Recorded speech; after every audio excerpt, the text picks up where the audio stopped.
Light লাগিছে, তো সেইটো বস্তুটো মানে আপোনালোকক দেখাওঁ। তো দাদা এজনে তাৰমানে গোটেই শৰীৰত লাইট লগাই আহিছে, জালমুড়ি বিচি আছে। দাদা জালমুড়ি বিক্ৰী কৰে ন?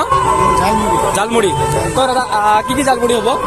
জালমুড়ি কি আছে, জলকীয়া পিঁয়াজ আছে, ইয়া আছে ন? অঁ ঠিক আছে দাদা, 10 টকাৰ কিবা এটা জালমুড়ি বনাই দিয়ক। 10 টকাৰ। তো জালমুড়ি কেনেকৈ বনাই চাওঁ। ধনিয়া, মুড়ি মছলা, নিমখ আছে,